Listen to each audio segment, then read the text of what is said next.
Ce n'est pas tous les jours que le club de la presse fait salle comble à Beyrouth. Toutes les télés sont là, des députés aussi. Car aujourd'hui, 2 hommes ont décidé de briser l'omerta.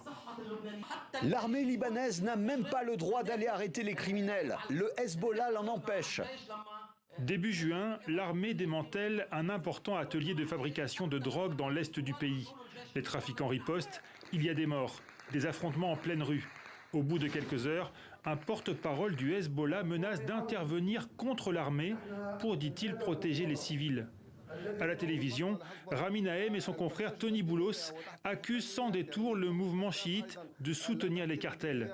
Riposte immédiate, le Hezbollah les poursuit en justice pour atteinte au prestige du pays. Ce sont eux qui affaiblissent le Liban. Ils ont mis leurs gens partout.